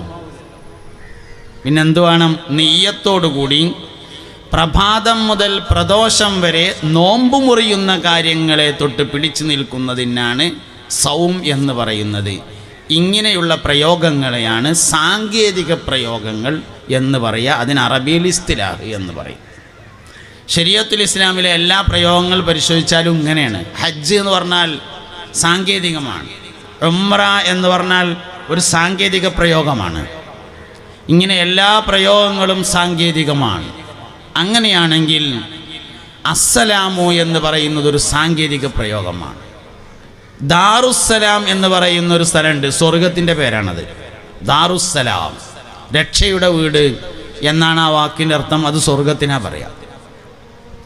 അസ്സലാമു അലൈക്കും എന്ന് പറഞ്ഞാൽ അതിൻ്റെ അർത്ഥം നിലവിലുള്ള ഈമാനിൽ സ്ഥിരമായി നിൽക്കുകയും അങ്ങനെയുള്ള ഈമാനിൽ തന്നെ മരണപ്പെടുകയും അതു കാരണം ദാറുസ്സലാമിൽ എത്തിച്ചേരുകയും ചെയ്യട്ടെ എന്നാണ്. നിലവിലുള്ള ഈമാനിൽ നിൽക്കുക എന്നുള്ളത് നിലവിൽ മൂമിനായ ആൾക്കേ ബാധകാവുള്ളൂ എന്നതുകൊണ്ടാണ് അത് മൂമിനീങ്ങളോട് പറയാനുള്ളതാണ് എന്ന് പറഞ്ഞതിൻ്റെ കാരണം. അല്ലാതെ നമ്മൾ അർത്ഥം വെച്ച രക്ഷ അല്ല അത്. വാക്കർത്ഥം രക്ഷ തന്നെയാണ്, പക്ഷെ അതൊരു ഇസ്തിലാഹാണ്, സാങ്കേതിക പ്രയോഗമാണ്. നിലവിലുള്ള ഈമാനിൽ മരണം വരെ നിൽക്കുക, അങ്ങനെ മരിക്കുക, ദാറുസ്സലാമിൽ എത്തിച്ചേരുക എന്നതാണ് അസ്സലാമു അലൈക്കും. അത് നിലവിൽ മൂമിനായ ആൾക്കേ ബാധകാവുള്ളൂ എന്നതുകൊണ്ടാണ് മൂമിനോട് പറഞ്ഞാൽ മതി എന്ന് പറഞ്ഞിട്ടുള്ളതിൻ്റെ കാരണം. അപ്പോൾ സലാം പറയൽ സാഹോദര്യ ബന്ധം നിലനിർത്തും. അതുകൊണ്ട് മാതാപിതാക്കളോടുള്ള ബന്ധം ഉറക്കാൻ, സ്ഥിരപ്പെട്ടു നിൽക്കാൻ, ഇളകാതിരിക്കാൻ വേണ്ട 10 കാര്യങ്ങളിൽ ഒന്നാമത്തേത് അവരോട് സലാം പറയലാണ്. രണ്ടാമത്തെ കാര്യം മാതാപിതാക്കൾക്ക് വേണ്ടി സ്വകാര്യതയിൽ ദുആ ചെയ്യലാണ്. വാപ്പിമ്മി അറിയാതെ ഓൽക്ക് വേണ്ടി ദുആർക്കുക. അതിനിപ്പോൾ വാപ്പാൻ്റെയും ഉമ്മാൻ്റെയും കാര്യം മാത്രമല്ല, ഏത് രണ്ടാൾക്കാരും പരസ്പരം ദുആ ചെയ്താൽ സ്നേഹം കൂടുന്നതാണ്. ഭാര്യ ഭർത്താവിന് വേണ്ടി സ്വകാര്യമായി ദുആ ചെയ്തു, സ്നേഹം കൂടും.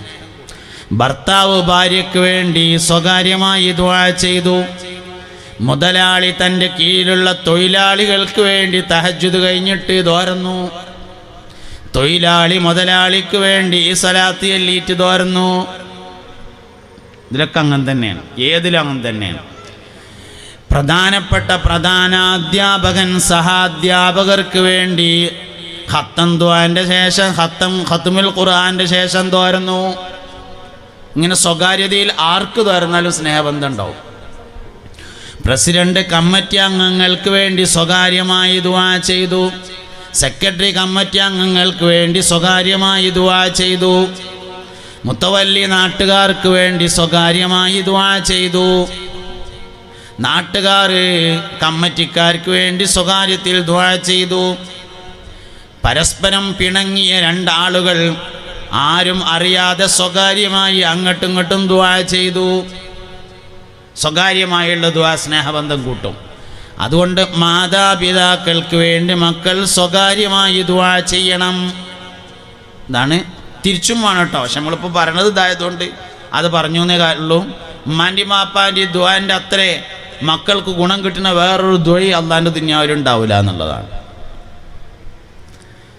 ബഹുമാനപ്പെട്ട സയ്യിദുനാ മുഹമ്മദ് ബിൻ ഇസ്മായിലുൽ ബുഖാരി റളിയല്ലാഹു അൻഹു എന്ന മഹാനുഭാവന് ചെറുപ്പത്തിൽ കണ്ണിന് കാഴ്ച കുറവായിരുന്നുവെന്നും തൻ്റെ ഉമ്മ ദ്വാരന്നിട്ട് കണ്ണിന് കാഴ്ച ഉണ്ടായിട്ട് 4000 ഉസ്താദുമാരെ നേരിൽ കണ്ട് ഇൽമു പഠിച്ചിട്ടുണ്ടെന്നുമാണ്. 4000 ഉസ്താദുമാരുണ്ടായിരുന്നു ഇമാം ബുഖാരി റളിയല്ലാഹു അൻഹു. 1000 പൂർവ്വ വിദ്യാർത്ഥികൾ സംഗമിക്കുന്നു.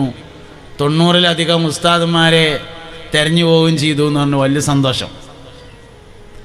ആ മുനീറിൻ്റെ കാല് മുഴുവൻ ഉണ്ടെങ്കിൽ ഇപ്പോൾ ഇത് ഇവിടുന്നൊക്കെ വിട്ടിന്നു എന്നാണ് എനിക്ക് തോന്നുന്നത്. അള്ളാഹു തആല ദീർഘായുസ്സും ആഫിയത്തും കൊടുക്കട്ടെ. എന്താ ആമീൻ പറയാൻ ഒരു മടി? അള്ളാഹു തആല ദീർഘായുസ്സും ആഫിയത്തും കൊടുക്കട്ടെ. അതുപോലെ ഇതിനു വേണ്ടി പ്രവർത്തിക്കുന്ന ഒരുപാട് ആളുകളുണ്ട്, സംഘാടകർ, സുഹൃത്തുക്കൾ, സഹോദരങ്ങൾ. എല്ലാവർക്കും അള്ളാഹു സിഹത്തും സലാമത്തും ആഫിയത്തും ബർക്കത്തും കൊടുക്കട്ടെ. ആ മുഅ്മിനീങ്ങളെ, സ്വകാര്യതയിൽ ദുആ ചെയ്താൽ സ്നേഹബന്ധം കൂടും. അപ്പോൾ വാപ്പിമീൻ തിരിച്ചിങ്ങോട്ടും തുറക്കണം, ബാപ്പാക്കും ഉമ്മാക്കും വേണ്ടി അങ്ങോട്ടും തുറക്കണം. ഇപ്പം ഞാൻ പറയണത് അങ്ങോട്ട് തുറക്കണ കാര്യമായതുകൊണ്ട് അത് പറഞ്ഞു എന്നേ ഉള്ളൂ. മാതാപിതാക്കളുടെ ദുആ മക്കൾക്ക് കിട്ടിയതിൻ്റെ ഒരുപാട് ഉദാഹരണമുണ്ട്. ഷാഫി ഇമാം റളിയല്ലാഹു അൻഹു ദുആ കിട്ടിയതാണ്. ബഹുമാനപ്പെട്ട സയ്യിദുനാ മുഹമ്മദ് ബിൻ ഇദ്രീസ് ശാഫിഈ റളിയല്ലാഹു അൻഹു ഉമ്മാൻ്റെ ദുആ കിട്ടിയതാണ്. ഗൗസുൽ ആലം സുൽത്താൻ മുഹിയുദ്ദീൻ അബ്ദുൽ ഖാദിർ ജിലാനി ഖദ്ദസല്ലാഹു സിർറഹുൽ അസീസ് മഹാനവറുകൾക്ക് ഉമ്മാൻ്റെ ദുആ കിട്ടിയതാണ്. മിസ്റിലെ രാജാവായിരുന്നു സയ്യിദുനാ യൂസുഫ് അലൈഹിസ്സലാം. ഉമ്മാൻ്റെ ദുആ കിട്ടിയതായിരുന്നു. അപ്പം ഉമ്മാൻ്റെ ദുആ വളരെ പ്രധാനപ്പെട്ടതാണ്. മാതാപിതാക്കൾക്ക് അങ്ങോട്ടും സ്വകാര്യതയിൽ ദുആ ചെയ്യണം. അതാണ് രണ്ടാമത്തെ കാര്യം. മൂന്നാമത്തെ കാര്യം, മാതാപിതാക്കൾക്ക് മുന്തിയ പരിഗണന നൽകണം. ആരെക്കാളും ഉമ്മാനെയും ബാപ്പാനെയും പരിഗണിക്കണം. എന്ത് വിഷയമുണ്ടെങ്കിലും എന്ത് കാര്യമാണെങ്കിലും ഉമ്മാക്കും വാപ്പാക്കും വലിയ പരിഗണന നൽകണം, മുന്തിയ പരിഗണന. ഭാര്യയേക്കാൾ, ഭർത്താവിനേക്കാൾ, സുഹൃത്തുക്കളേക്കാൾ, സഹോദരങ്ങളെക്കാൾ, കൂട്ടുകാരേക്കാൾ, വീടിനേക്കാൾ, കച്ചവടത്തേക്കാൾ, സുന്നത്ത് നിസ്കാരത്തേക്കാൾ. അതാണ് ജുറൈജിൻ്റെ കഥ. നിങ്ങളൊക്കെ കേട്ടതാണ് കഥ, അതുകൊണ്ട് ഞാൻ പറയണില്ല. എന്തിനേക്കാളും മാതാപിതാക്കൾക്ക് മുന്തിയ പരിഗണന നൽകുക എന്നതാണ് മൂന്നാമത്തേത്. നാലാമത്തെ കാര്യം, മാതാപിതാക്കളുടെ കൽപ്പനകളെ ശിരസാ വഹിക്കലാണ്. ഞമ്മക്ക് യോജിപ്പില്ല, എന്നാലും വാപ്പ പറഞ്ഞല്ലേ അങ്ങനെ തന്നെ ആയിക്കോട്ടെ. നമുക്ക് വേണ്ടത്രയാണ് ബോധിച്ചിട്ടില്ല, എന്നാലും ഉമ്മ പറഞ്ഞല്ലേ അങ്ങനെ തന്നെ ആയിക്കോട്ടെ. മാതാപിതാക്കളുടെ കൽപ്പനകൾക്ക് വലിയ പ്രാധാന്യം നൽകണം. അഞ്ചാമത്തെ കാര്യം, എന്ത് വിഷയങ്ങൾക്കും മാതാപിതാക്കളുടെ ഉപദേശം തേടണം. സൂപ്പർ മാർക്കറ്റ് തുടങ്ങുകയാണ്, വാപ്പാടം ചോദിക്കുക, ഉമ്മാടം ചോദിക്കുക, ഓല അഭിപ്രായം അറിയാം. ഗൾഫിക്ക് പോവുകയാണ്, വാപ്പാടെന്ന് വിവരം പറയാം, ഉമ്മാടെന്ന് വിവരം പറയാം. ഉംറക്ക് പോവുകയാണ്, വാപ്പാടെന്ന് വിവരം പറയാം, ഉമ്മാട് വിവരം പറയാം. പെരപ്പണി തുടങ്ങുകയാണ്, വാപ്പാട് വിവരം പറയാം, ഉമ്മാനോട് പറയുക, അഭിപ്രായം ചോദിക്കുക. ഏത് വിഷയത്തിലും മാതാപിതാക്കളോട് കൂടിയാലോചന നടത്തലാണ് അഞ്ചാമത്തെ കാര്യം. ഇന്നിപ്പോൾ നമ്മൾ സമൂഹത്തിൽ കാണുന്ന വലിയൊരു പ്രശ്നമുണ്ട്. കുട്ടികളിങ്ങനെ ലേശണ്ട് വലുതായി വന്ന് ഒരാൾ അക്കരമ്മ പോയി ഓന് കുറഞ്ഞൊരു വരുമാനമൊക്കെ ആയി, ഒരാൾ ഇക്കരമ്മ പോയി ഓനും തിരക്കടില്ലാത്ത വരുമാനമൊക്കെ ആയി, ഒരാൾ നടുവിൽ ചെറിയൊരു കച്ചവടം തുടങ്ങി ഓനും വലിയൊരു കുഴപ്പമില്ലാതായി. അങ്ങനെയൊക്കെ തന്നെ നല്ല മട്ടത്തിലായാൽ ഇമ്മിയും മക്കളും കൂടി ഒന്നായിട്ട് വാപ്പാനൊരു ചവിട്ടേണ്ടി ഒട്ടും. പിന്നെ വാപ്പാക്ക് ആ പെരയിലൊരു സ്ഥാനമില്ല. ഒന്നിലും അഭിപ്രായം ചോദിക്കൂല, ഒന്നിലും മൂപ്പർക്ക് ഇടപെടാൻ പറ്റൂല, ഒന്നിലും മൂപ്പരോട് ചോദ്യമില്ല. മൂപ്പര ആ നഴ്സറി കുട്ടി സ്കൂളിൽ നിന്ന് വരുമ്പോൾ ബസ്സിൻ്റെ അവിടെ നിന്ന് പോയിക്കുക, രാവിലെ ആ മീൻകാരൻ വരുമ്പോൾ ഒന്ന് വാങ്ങിങ്ങാണ്ട് പെരയെ കൊണ്ടേ കൊടുക്കുക, വൈകുന്നേരം ഒരു ടോർച്ച് എടുത്തുങ്ങാണ്ട് മഗ്‌രിബിക്ക് പള്ളിക്കൊക്കെ പോവുക. ഇങ്ങനെയൊക്കെയുള്ള 1-2 പരിപാടി മാത്രമായിട്ട് വാപ്പാക്ക് ഒതുങ്ങി. വേറെ പെരയിലൊരു അഭിപ്രായത്തിന് മൂപ്പരില്ല, ചോദിക്കലുമില്ല, പറയലുമില്ല. ഇന്ന് നമ്മൾ കണ്ടുകൊണ്ടിരിക്കുകയാണ്. അള്ളാൻ്റെ ആദ്യത്തെ ഖൽഖ് വാപ്പയാണ്, ഉമ്മല്ല കേട്ടോ. അള്ളാഹു തആല ആദ്യം പഠിച്ചത് വാപ്പാനെയാണ്. അതിനാണ് നമ്മൾ അബൂനാ അബുൽ ബശർ എന്ന് പറയുന്നത്. സയ്യിദുനാ ആദം അലൈഹിസ്സലാം. അൽ അബു അൽ വാലിദു ഔസതു അബ്വാബിൽ ജന്ന ഹബീബുനാ റസൂലുള്ളാഹി. മുസ്തഫായ നബി തങ്ങൾ പറഞ്ഞിട്ടുണ്ട്, വാപ്പ സ്വർഗത്തിൻ്റെ നടുവിലെ വാതിലാകുന്നു. വാപ്പ ഒരു മനുഷ്യൻ്റെ അഡ്രസ്സാണ്. വാപ്പ എന്ന് പറഞ്ഞാൽ നമ്മളാരാണ്, നമ്മളെന്താണ് എന്ന തീരുമാനം ശരിക്കും വാപ്പയാണ്. നമ്മളൊരു മനുഷ്യനെ പറ്റി പറയുമ്പോൾ ആദ്യം ചോദിക്കുക എൻ്റെ വാപ്പ ആരാന്നാണ്. അതിലിങ്ങനെ തലമങ്ങനെ മാന്തിങ്ങാണ്ട് പറഞ്ഞു വാപ്പ എന്ന് പറഞ്ഞാൽ അതിൻ്റെ അർത്ഥം തന്തയില്ലാത്തവനാണെന്ന്. ഓൻ എത്ര വലിയ പറഞ്ഞിട്ടൊരു പ്രയോജനമില്ല, കേൾക്കൂല. മനുഷ്യൻ്റെ അഡ്രസ്സ് എന്നതും എൻ്റെ വാപ്പയാണ്. മുത്തുനബി പറഞ്ഞിട്ടുണ്ട് സല്ലല്ലാഹു അലൈഹി വസല്ലം, അന ഫീ മില്ലത്തി അബീ ഇബ്രാഹീം, ഞാൻ എൻ്റെ വാപ്പയായ ഇബ്രാഹീമിൻ്റെ മാർഗത്തിലാണ്. അന ഞാൻ, ഫീ മില്ലത്തി മാർഗത്തിലാണ്, അബി എൻ്റെ പിതാവായ ഇബ്രാഹീം, ഇബ്രാഹീമിൻ്റെ മാർഗത്തിലാണ് അലൈഹിസ്സലാം. അത് നല്ല മലയാളത്തിൽ നേരങ്ങത്തിൽ അർത്ഥം വെക്കുകയാണെങ്കിൽ കേട്ടോ, നമ്മളെ വേങ്ങര ഭാഷയിൽ അർത്ഥം വെച്ചാൽ അതിൻ്റെ അർത്ഥം അങ്ങനെയല്ല. അനഫി മില്ലത്തി അബി ഇബ്രാഹിം എന്ന് പറഞ്ഞാൽ വേങ്ങര ഭാഷയിൽ അതിൻ്റെ അർത്ഥം എങ്ങനെ വരും നിങ്ങളറിയങ്ങൾ?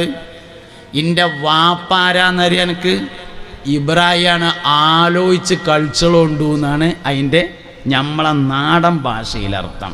ഒരു മനുഷ്യൻ്റെ ഫലം അവൻ്റെ വാപ്പയാണ്, ഒരു മനുഷ്യൻ്റെ അഡ്രസ്സ് അവൻ്റെ വാപ്പയാണ്. അതുകൊണ്ട് വാപ്പാക്ക് മുന്തിയ പരിഗണന കൊടുക്കണം. ഇമ്മാനെ നമ്മൾ എപ്പോഴും പറയായതുകൊണ്ട് ഞാൻ വാപ്പാനെ പറഞ്ഞതാണെന്നേ ഉള്ളൂ. ഉമ്മാനെ മോശമാക്കണം എന്ന് ഈ പറഞ്ഞതിന് അർത്ഥമല്ല. വാപ്പാക്ക് വലിയ പരിഗണന കൊടുക്കണം. അതുകൊണ്ട് 5ാമത്തെ കാര്യം മാതാപിതാക്കളുടെ കൽപ്പനകളെ അനുസരിക്കുക എന്നതാണ്. 6ാമത്തെ കാര്യം ജോലിയും വരുമാനവുമായി തുടങ്ങിയാൽ മാതാപിതാക്കൾക്ക് ഹദിയ കൊടുക്കണം. ഹദിയ എന്ന് പറഞ്ഞാൽ ബഹുമാനിച്ചുകൊണ്ട് നൽകുന്നതാണ്. ഉള്ളവർക്കും കൊടുക്കാം, ഇല്ലാത്തവർക്കും കൊടുക്കാം. ബാപ്പാക്ക് ഇവിടെ അങ്ങാടിയിൽ കച്ചവടമുണ്ട്, അരിക്കച്ചവടമാണ്, നല്ല വരുമാനമുണ്ട്. എന്നാലും പെരുന്നാളാവുമ്പോൾ വാപ്പ ഒരു തുണിങ്കുപ്പായെടുത്ത് അളിയറിഞ്ഞങ്ങാണ്ട് ഒന്ന് കൊടുത്ത്, അതിൻ്റെ പേരാണ് ഹദിയ. ഉണ്ടെങ്കിലും കൊടുക്കണം, ഇല്ലെങ്കിൽ ഏതായാലും കൊടുക്കണം, ഉണ്ടെങ്കിലും കൊടുക്കണം. ഹദിയ ആർക്കും കൊടുക്കാൻ പറ്റും, ആർക്കും വാങ്ങാൻ പറ്റും, ആർക്കും സ്വീകരിക്കാം, ആർക്കും കൊടുക്കുകയും ചെയ്യാം. അപ്പം ഉണ്ടെങ്കിലും കൊടുക്കണം. ജോലിയും വരുമാനം, ആദ്യത്തെ ശമ്പളം കിട്ടി, ഇമ്മാക്കൊരോരി വാപ്പാക്കൊരോരി. പെരുന്നാളായി ഇമ്മാക്കൊരോരി വാപ്പ, അതിപ്പോൾ എന്തിനാ ഞാൻ കൊടുക്കണത്, ഓലത്ത് ഇഷ്ടം പോലെ ഉണ്ടല്ലോ എന്ന് ചിന്തിക്കരുത്. ഓലത്ത് ഇഷ്ടം പോലെ ഉണ്ട്, ഓല കാര്യമൊക്കെ നടക്കുന്നുണ്ട്. അനക്ക് മാതാപിതാക്കളോടുള്ള ബന്ധം ഉറക്കണോ, ഇജ്ജ് കൊടുക്കണം. ഹദിയ കൊടുക്കുന്നതിന് വലിയ പ്രാധാന്യമാണ്. ഹദിയ വളരെയധികം പ്രോത്സാഹിപ്പിക്കപ്പെട്ടിട്ടുള്ള കാര്യമാണ്. മുസ്തഫായ നബി സല്ലല്ലാഹു അലൈഹി വസല്ലമ തങ്ങൾ ഒരു മടിയും കൂടാതെ സ്വീകരിച്ചിരുന്നതായിരുന്നു ഹദിയ. ആര് കൊടുത്താലും സ്വീകരിക്കും. മുത്തുനബിയെ സല്ലല്ലാഹു അലൈഹി വസല്ലമയെ ഒട്ടകത്തിൻ്റെ കുളമ്പ് കൊണ്ട് സൂപ്പുണ്ടാക്കിയിട്ട് ഹദിയ കൊടുത്താലും നബി തങ്ങൾ സ്വീകരിക്കാറുണ്ടായിരുന്നു. എല്ല് വാങ്ങാനുള്ള പൈസ ഇല്ല, കുളമ്പ് കൊടുന്നിട്ട് അത് തട്ടിക്കഴിച്ചങ്ങാണ്ട് അതുകൊണ്ട് സൂപ്പ് ഉണ്ടാക്കിയിട്ട് കൊണ്ടു കൊടുത്താലും ഹദിയ സ്വീകരിക്കും. അതേ സമയത്ത് സ്വതക്ക സ്വീകരിക്കാറില്ല. സയ്യിദുനാ സൽമാനുൽ ഫാരിസി റളിയല്ലാഹു അൻഹു, പേർഷ്യക്കാരനായ സൽമാൻ റളിയല്ലാഹു അൻഹു ഇസ്ലാമിലേക്ക് വരാനുണ്ടായ ഒരു കാരണം, സൽമാൻ ഫാരിസി വെളുത്ത വർഗ്ഗക്കാരനായ അടിമയും ബിലാൽ റളിയല്ലാഹു അൻഹു കറുത്ത വർഗ്ഗക്കാരനായ അടിമയുമാണ്. 2 അടിമകളാണ് ഇസ്ലാമിൽ വിപ്ലവം തീർത്തത്. ഒന്ന് കറുത്ത വർഗക്കാരനായ ഒരടിമ സയ്യിദുനാ ബിലാൽ റളിയല്ലാഹു അൻഹു, നമ്മളെ നേതാവ് ബിലാൽ റളിയല്ലാഹു അൻഹു. രണ്ടാമത്തേത് വെളുത്ത വർഗക്കാരനായ ഒരടിമ സയ്യിദുനാ സൽമാനുൽ ഫാരിസി റളിയല്ലാഹു അൻഹു. ഒരിക്കൽ പൂർവകാല വേദങ്ങളിൽ നിന്ന് സൽമാനുൽ ഫാരിസി അവസാന പ്രവാചകൻ സ്വതക്ക ഭക്ഷിക്കുകയില്ല എന്ന് മനസ്സിലാക്കിയിരുന്നു. അങ്ങനെ ഒരിക്കൽ നബി തങ്ങൾക്ക് പരീക്ഷണാർത്ഥം ഇസ്ലാമിലേക്ക് വരുന്നതിൻ്റെ മുമ്പ് പരീക്ഷണാർത്ഥം അല്പം ഈത്തപ്പഴമെടുത്ത് കൊണ്ടേ കൊടുത്തിട്ട് പറഞ്ഞു, മുഹമ്മദേ ഇത് നിനക്ക് സ്വതക്കയാണ് എന്ന് പറഞ്ഞു സല്ലല്ലാഹു അലൈഹി വസല്ലം. അപ്പോൾ പറഞ്ഞു, നഹ്നു മആശിറൽ അംബിയാ ലാ നഅ്കുലു സ്വതക്ക, ഞങ്ങൾ അമ്പിയാക്കൾ സ്വതക്ക ഭക്ഷിക്കുകയില്ല എന്ന് പറഞ്ഞു. മുത്തുനബി സല്ലല്ലാഹു അലൈഹി വസല്ലം സ്വതക്ക കഴിക്കാറില്ല. അതേ സമയത്ത് ഹദിയ ഓര് കൊടുത്താലും വാങ്ങും. അപ്പം മാതാപിതാക്കൾക്ക് ഹദിയ നൽകണം എന്നതാണ് ആറാമത്തെ കാര്യം. മാതാപിതാക്കൾക്ക് ഹദിയ കൊടുക്കണം, ഗുരുനാഥന്മാർക്കും കൊടുക്കണം. ഇൻഷാ അല്ലാഹ് നാളെ നമുക്ക് നല്ലൊരു പരിപാടി ഉണ്ട് എന്ന് അറിഞ്ഞു സന്തോഷമുണ്ട്. ഹദിയ കൊടുക്കണം. ഹദിയ വളരെ പ്രധാനപ്പെട്ടതാണ്. ഗൾഫിലൊക്കെ പോയി വരുമ്പോൾ ഒന്ന് പോയി കാണണം, എന്തെങ്കിലുമൊക്കെ കൊടുക്കണം. ആവശ്യമില്ലെങ്കിലും കൊടുക്കണം എന്നാണ്. ആവശ്യമുണ്ടെങ്കിൽ മാത്രം കൊടുക്കണേനല്ല ഹദിയ എന്ന് പറയാം. ആവശ്യമില്ലെങ്കിലും കൊടുക്കാം, ആർക്കും വാങ്ങാം, ആർക്കും സ്വീകരിക്കാം. മുത്തുനബിയുടെ വരുമാനം ഹദിയാണ് സല്ലല്ലാഹു അലൈഹി വസല്ലം. നബി സല്ലല്ലാഹു അലൈഹി വസല്ലം തങ്ങളുടെ ജീവിത വരുമാനം എന്തായിരുന്നു എന്നതിൽ നേരിയൊരു അഭിപ്രായ വ്യത്യാസമുണ്ട്. ഭൂരിഭാഗം ആളുകളും പറഞ്ഞിട്ടുള്ളത് ഹദിയയായിരുന്നു നബി സല്ലല്ലാഹു അലൈഹി വസല്ലമയുടെ വരുമാനം എന്നാണ്. അപ്പോൾ അതുകൊണ്ട് ആറാമത്തെ കാര്യം മാതാപിതാക്കൾക്ക് ഹദിയ കൊടുക്കലാണ്. ഏഴാമത്തെ കാര്യം, അല്പം ദൂരത്താണ് താമസമെങ്കിൽ ഇടയ്ക്കിടെ സന്ദർശിക്കണം. രണ്ട് പേരയിലാണ്, തറവാട്ടിൽ നിന്ന് വേറെ പോയി ഒരു പേരയിലാണ്. എല്ലാ ദിവസവും 2 നേരം പോകാൻ പറ്റുമെങ്കിൽ അങ്ങനെ ചെയ്യണം. ഒന്നരാട ഏതായാലും പോകണം. ആഴ്ചയിൽ ഒരു ദിവസം നിർബന്ധമായും വിളിക്കണം ഗൾഫിലാണെങ്കിൽ. ശരിക്കും ഒന്നരാടാണ് വിളിക്കേണ്ടത്. ഇല്ലെങ്കിൽ ആഴ്ചയിൽ ഒരു ദിവസം എന്തായാലും ഉമ്മാക്കും വാപ്പാക്കും വിളിക്കണം. ഇടയ്ക്കിടയ്ക്ക് പോയി കാണണം. രാവിലെയും വൈകുന്നേരവും കാണാൻ പറ്റുമെങ്കിൽ അങ്ങനെ ചെയ്യണം. നമ്മളെ ബഹുമാനപ്പെട്ട ദാവൂദുൽ ഹക്കീം, ലുക്മാനുൽ ഹക്കീം റളിയല്ലാഹു അൻഹുവിൻ്റെ താരീഖിൽ പറയുന്നുണ്ട്, സയ്യിദുനാ ലുക്മാനുൽ ഹക്കീം റളിയല്ലാഹു അൻഹുവിന് പ്രായമായൊരു ഉമ്മ ഉണ്ടായിരുന്നു എന്നാണ്. എന്നും രാവിലെ ജോലിക്ക് പോകുമ്പോൾ ലുക്മാൻ ഉമ്മാനോട് പറയും, ഉമ്മ, ലുക്മാൻ പണിക്ക് പോവുകയാണ്, വൈകുന്നേരം വരുമ്പോൾ ഉമ്മാക്ക് എന്താ കൊണ്ടുവരേണ്ടതെന്ന് ചോദിക്കും.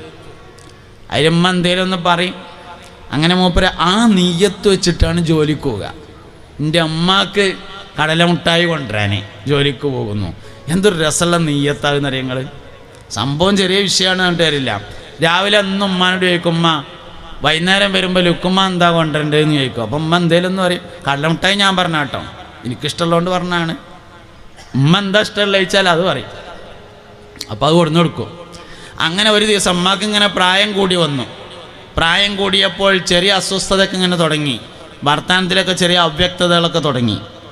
അങ്ങനെ ഒരു ദിവസം രാവിലെ ലുക്മാൻ ജോലിക്ക് വേണ്ടി പോയപ്പോൾ ഉമ്മാട് ചോദിച്ചു, ഉമ്മ വൈകുന്നേരം വരുമ്പോൾ ലുക്മാൻ ഉമ്മാക്ക് എന്താ കൊണ്ടുവരേണ്ടതെന്ന് ചോദിച്ചു.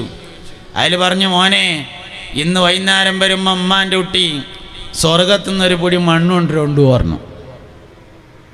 അപ്പോൾ സയ്യിദുനാ ലുക്മാനുൽ ഹക്കീം റളിയല്ലാഹു അൻഹു തൻ്റെ കാലിൻ്റെ, ഉമ്മാൻ്റെ കാലിൻ്റെ അടിയിൽ നിന്ന് ഒരു പിടി മണ്ണെടുത്ത് കാണ്ടാണ് കൊടുത്തിട്ട് പറഞ്ഞു, തരമ്മ സ്വർഗത്തിലെ ഒരു പിടി മണ്ണ് ഇത് തന്നെയാണ്.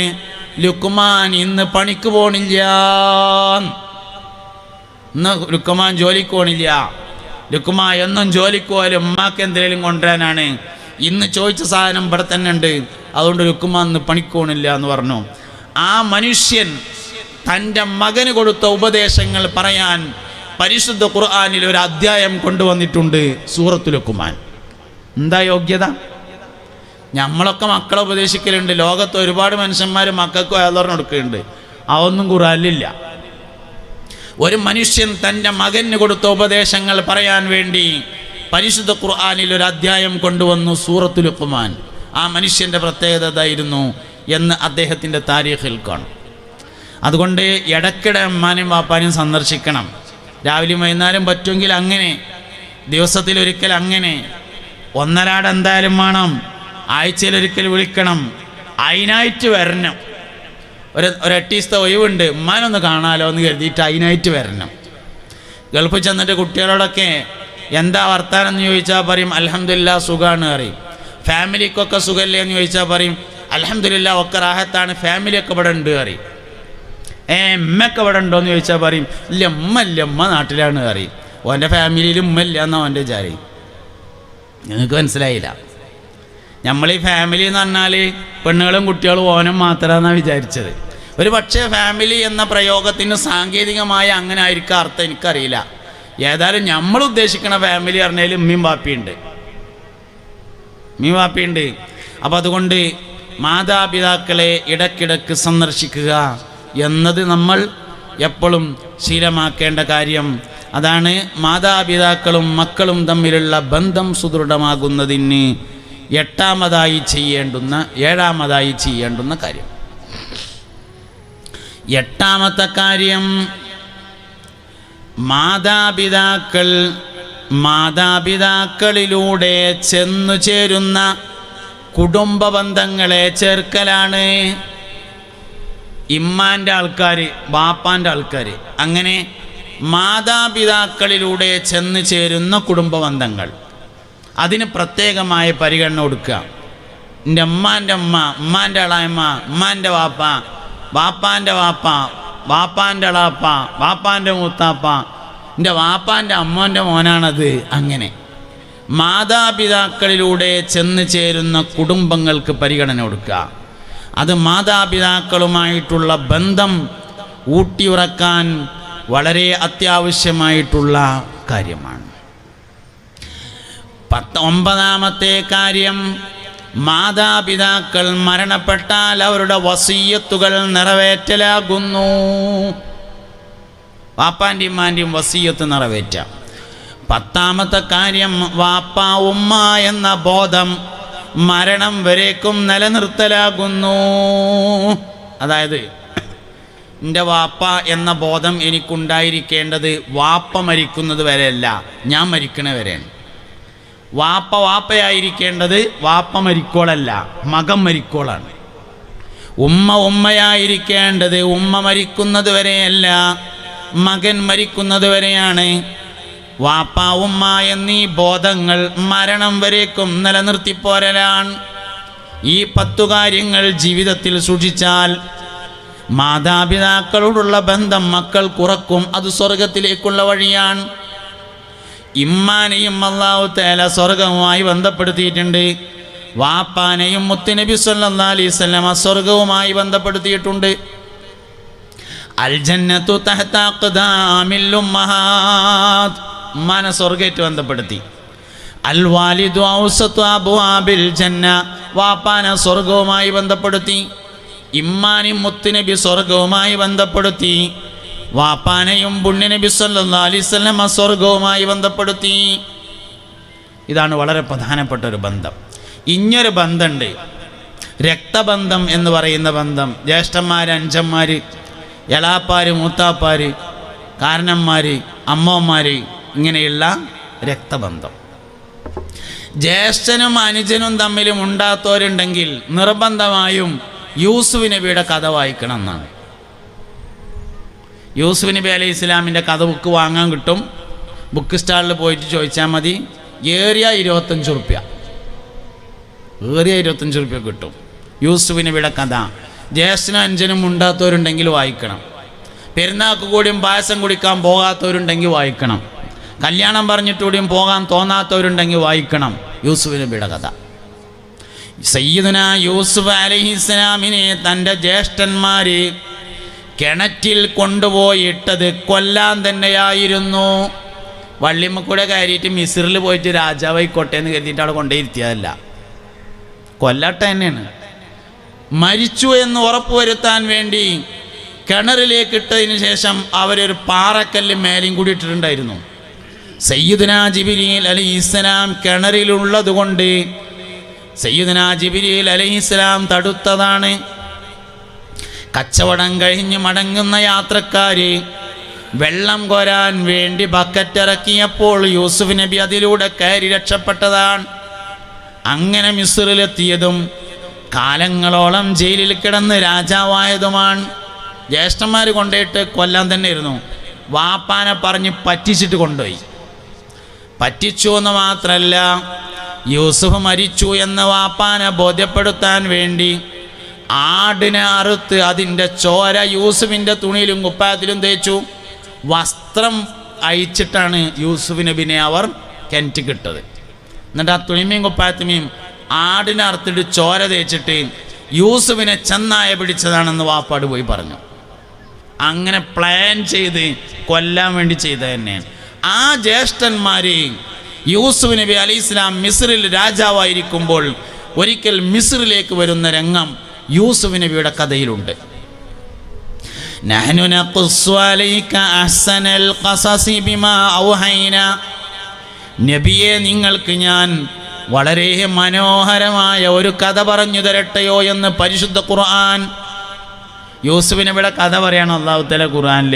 ഇങ്ങനെ പറഞ്ഞിട്ടാ തുടങ്ങുന്നത്, നബിയെ നിങ്ങൾക്ക് ഞാൻ മനോഹരമായ ഒരു കഥ പറഞ്ഞു തരാം. നഹ്നു നഖുസ്സു അലൈക അഹ്സനൽ ഖസസ്. അഹ്സനുൽ ഖസസ് എന്ന് പറഞ്ഞാൽ മനോഹരമായ രസകരമായ കഥ പറഞ്ഞു തരാം. എന്നിട്ട് ആ കഥ പറഞ്ഞു.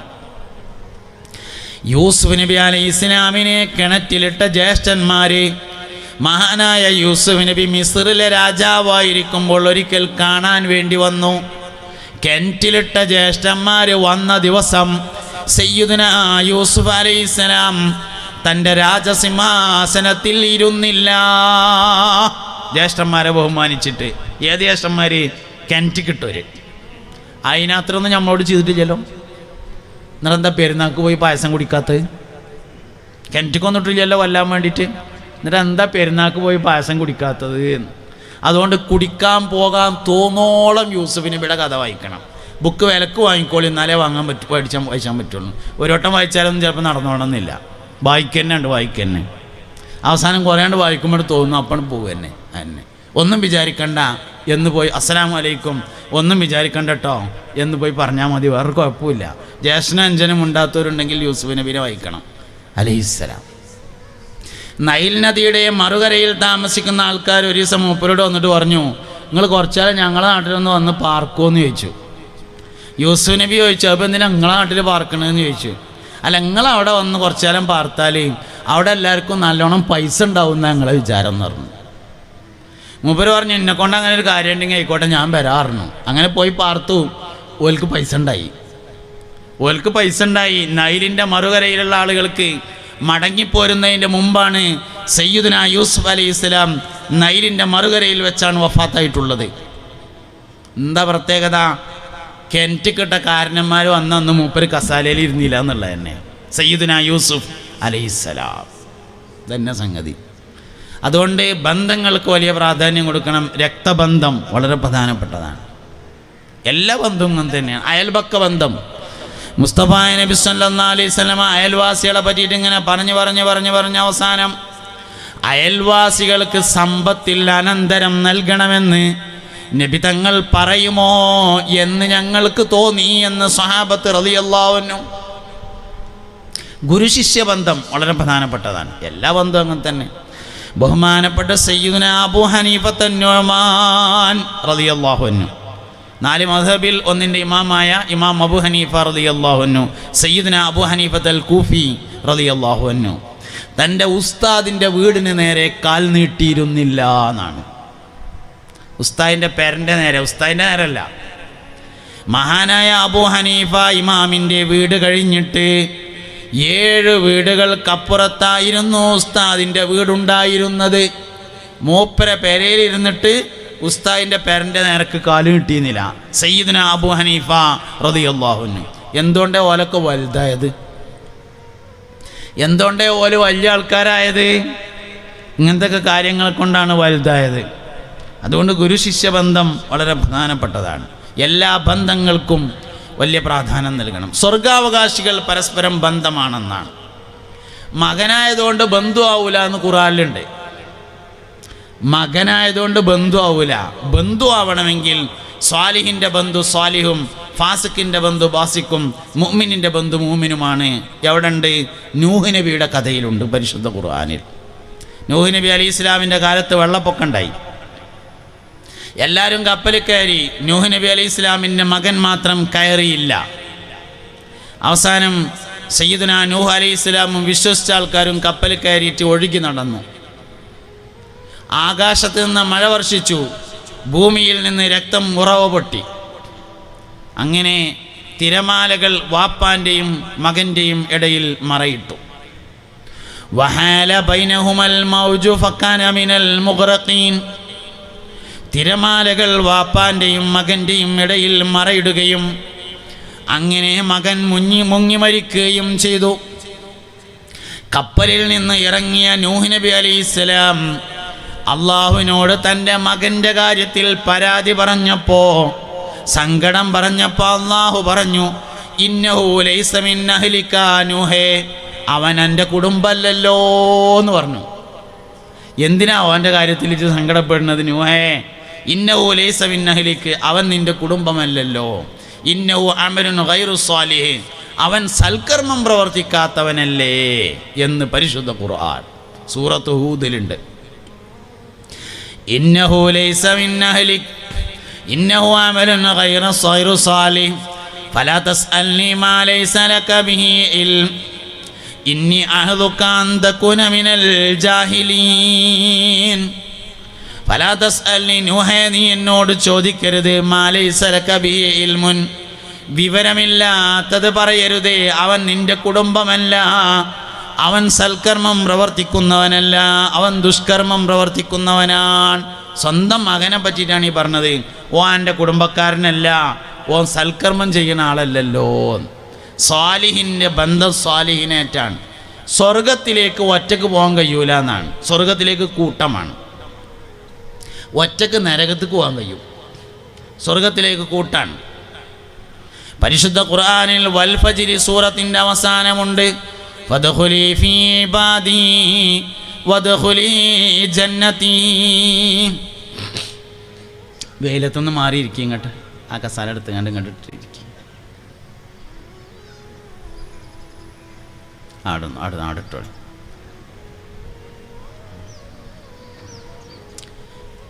ഓക്കെ, ഇൻഷാ അല്ലാഹ്.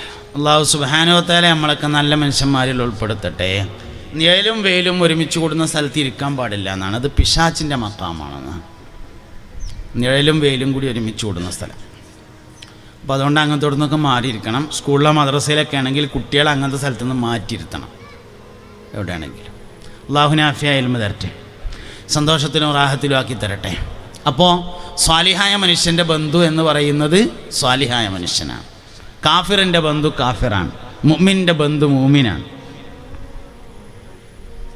فأما من أوتي كتابه بيمينه فسوف يحاسب حسابا يسيرا وينقلب إلى أهله مسرورا. നന്മ മുൻതൂക്കമായ ആളുകൾക്ക് അവരുടെ ഏട് വലത് കൈയിൽ മുൻവശത്ത് നൽകപ്പെട്ടാൽ ഫസൗഫ യുഹാസബു ഹിസാബൻ യസീറ, ഒരു ചെറിയ വിചാരണ അവർക്ക് നേരിടും. അതിനുശേഷം വയൻഖലിബു ഇലാ അഹ്ലിഹി മസ്റൂറ, അവൻ്റെ ബന്ധുക്കളിലേക്ക് അവൻ ചെന്ന് ചേരും. സ്വർഗാവകാശിയുടെ ബന്ധു സ്വർഗാവകാശിയാണ്. അതാണ് നമ്മൾ പള്ളിയിൽ നിസ്കരിക്കാൻ വരുന്ന ആൾക്കാർക്ക് വഴിതെറ്റൂല എന്ന് പറയുന്നതിൻ്റെ കാരണം. ഇന്നസ്സലാത്ത തൻഹ അനിൽ ഫഹ്ശാഇ വൽ മുങ്കർ, തീർച്ചയായും നിസ്കാരം ഫഹ്ശാ മുങ്കറിനെ തൊട്ട് തടയും എന്ന് പറയാൻ കാരണം, പള്ളിയിൽ ജമാഅത്തിന് പങ്കെടുക്കുന്ന ഒരാളാണെന്ന് വിചാരിക്കുക. ആ ജമാഅത്തിന് കുറേ ആൾക്കാരുണ്ടാവും. എങ്കിൽ ആ പള്ളിയിൽ ജമാഅത്തിന് വരുന്ന മറ്റാളുകൾ മോശപ്പെട്ട കാര്യങ്ങൾ ചെയ്യുന്നതിനെ തൊട്ട് അവനെ തടഞ്ഞു നിർത്തും. തടഞ്ഞു നിർത്തുക എന്ന് പറഞ്ഞാൽ വടിയച്ചാണ് തടുക്കുക എന്നല്ല, അവന് കഴിയൂല. അതാണ്, അവനതിന് കഴിയൂല. അതുകൊണ്ട് അതിനൊക്കെ വലിയ പ്രാധാന്യങ്ങളെ നമ്മൾ നൽകേണ്ടതുണ്ട്. ഗുരുശിഷ്യ ബന്ധത്തിന് വലിയ പ്രാധാന്യം കൊടുക്കണം. ഇതുപോലെ തന്നെയാണ് വൈവാഹിക ബന്ധങ്ങൾക്കും വലിയ പ്രാധാന്യം കൊടുക്കണം. എല്ലാ ബന്ധങ്ങളും, അയൽപക്ക ബന്ധങ്ങൾ, സൗഹൃദങ്ങൾ എന്നിവകൾക്കൊക്കെ വലിയ പ്രാധാന്യം കൊടുത്ത്, ഇതൊക്കെ തന്നെയാണ് ശരിക്കും കുടുംബം എന്ന് പറയുന്നത്. ഇനി നമ്മൾ സാധാരണ കുടുംബം എന്ന് പറയുന്നത് അഹ്ല് എന്നതിനാണ്.